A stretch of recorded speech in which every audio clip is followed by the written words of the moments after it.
एक चोर था गोवर्धन डाकू, बहुत नामी डाकू था। बिल्कुल सरल उदाहरण में तुम्हें बताया है। तो एक दिन राज कर्मचारियों ने उसका पीछा किया, अब वो भागा, घोड़ा भी छोड़ दिया, पैदल भागा। तो एक जगह देखा बहुत सत्संग हो रहा था, कथा हो रही थी।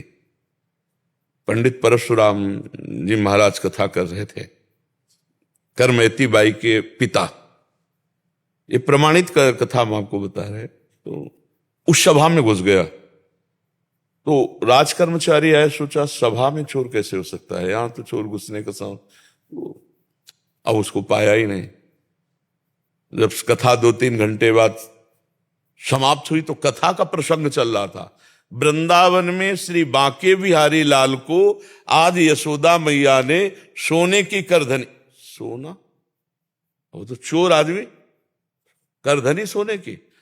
भगवान श्री कृष्ण चंद्र जी को बांके बिहारी को कह के पुकार, 8 वर्ष की अवस्था है, मैया ने सोने की लकुट दी, सोने का। अरे इतना माल एक साधारण, और गाय चराने अपने सखाओं के साथ जा रहे हैं। कथा समाप्त हुई, नजदीक पहुंचा, चाकू निकाली, पंडित परशुराम जी के गले में लगाई, पता लिखो। ये जो इतना धनी बालक का वर्णन कर रहे थे, पता लिखो। उन्होंने देखा तो उनका डाकू है जो मेरा नाम सुन करके भयभीत हो जाते हैं, हमारा नाम गोवर्धन डाकू है। कहा भैया इतनी तुम्हें जल्दीबाजी क्या है? बोले पता लिखो। केवल कहा? बोले मथुरा क्षेत्र वृंदावन, बाप का नाम नंद बाबा, कन्हैया, गाय चराने। पर सुनो, तुम्हारे जैसे डाकू उसको चोरी नहीं कर सकते, बहुत नटनागर, बहुत प्रवीण बालक है वो। तो उन्होंने कहा तुम हमको ऐसा समझते हो, अकेले अकेले राजाओं के महलों को लूट लिया है। बोले फिर भी नहीं लूट सकते, बहुत प्रवीण है। तो उनका कसम खाता हूं, जब तक उसे लूट नहीं लूंगा तब तक पानी नहीं पीऊंगा। परशुराम जी ने सोचा भगवान की अपार कृपा इसके ऊपर, पता नहीं क्या लीला होने वाली इसके ऊपर।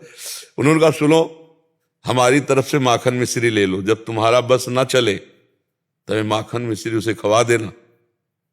हाँ ये बात भी ठीक है, बच्चा है, फुसला के काम चल जाए तो मारना काहे को पड़ेगा। माखन मिश्री फेट में बांधी और कहा कसम खाता हूं जब तक उसे लूट नहीं लूंगा तब तक मैं पानी नहीं पीऊंगा। पर नाम क्या बताया तुमने? इतना बड़ा नाम तो। बोले श्याम सुंदर। श्याम सुंदर, श्याम सुंदर, वृंदावन, गाय चराना, श्याम सुंदर। अब भगवान का चिंतन बनने लगा। देखो चिंतन बनने लगा। अब वो पैदल चल करके आया। अब एकांत में जहां गाय चरते तो पूछते श्याम सुंदर की गौएं कौन है? बोले सबे हैं, ये ब्रजमंडल है, हर गौशाला भगवान के नाम की है।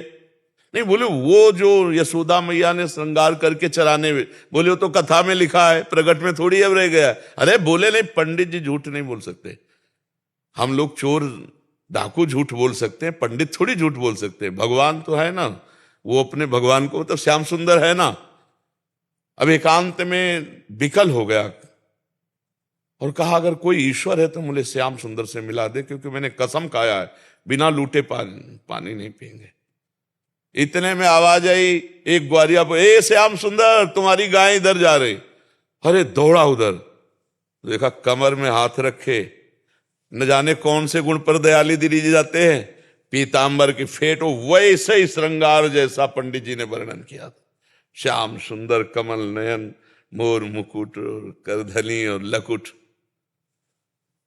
उसने हर चाकू निकाली, हर सखा को, और वो सब सखा दिव्य, वो गायें दिव्य भगवान ने प्रकट की थी। सब सखाओं का भाग जाओ नहीं मार डालेंगे। भगवान ने इशारा किया कि जाओ इसको हमें एकांत में निहाल करना है। बोले हाँ बोल रहे। बोले तू डरता ले क्या? बोले अब काल से भी नहीं डरते, तेरे से क्या डरना है। बोले मेरा नाम नहीं सुना होगा इसलिए तू डरेगा। अब ये मेरा नाम गोवर्धन डाकू, तो गोवर्धन ही तो नाम है ना, मेरा नाम गोवर्धन धारी है। भगवान उससे जब वार्ता कर रहे हैं तो उसका जीवत्व तो नष्ट हो रहा है, अज्ञान नष्ट हो रहा है। उन्होंने देखा बड़ा प्रवीण पंडित जी कह रहे थे माखन मिश्री खवा के काम कर ले। बोले सुनो, भगवान ने कहा अच्छा ऐसा प्यार करते हो? बोले प्यार के लिए नहीं, ये सोना चांदी जो पहले ये उतराले के लिए। वो कहा ये तो वैसे ही उतार देंगे, लाओ तुम्हारा। माखन मिश्री खाई और कहा थोड़ा तुम खाओ, और जे भी भगवान ने चखाया उसे भगवत अज्ञान हो गया। अब भगवान को साष्टांग दंड, प्रभु प्रभु। एक बात सुनी कि कन्हैया गाँव में चला रहा है, चल पड़ा, कसम खा ली तो भगवान मिल गए। यहाँ जीवन व्यतीत हुआ जाता है, हलवा पूड़ी खा करके दिनचर्या का बैलेंस बनाते रहते हैं, तो भगवान कहाँ मिले? जब भूख प्यास सहकर केवल भगवान के दर्शन के लिए, तो भगवान उसी समय प्राप्त हो जाते हैं। हम लोग सुनते बहुत हैं, समझदार बहुत हैं, नहीं करना चाहिए ये भी जानते हैं, लेकिन भजन ना होने के कारण हम उसको उतार नहीं पाते हैं। भजन शुरू करो, अभी बात बन जाए। नाम जप करो और निश्चय करो कि मुझे इस मार्ग में चलना है, तो पापाचरण नहीं करना है, गंदी बात नहीं करनी, किसी को दुख नहीं देना, किसी का अहित नहीं करना, तो मंगल शुरू हो जाए। अभी दिव्यता आने लगे अंदर, अंदर की दिव्यता, ये बाहर शरीर का राग छूट जाता है। समझ पा रहे आप?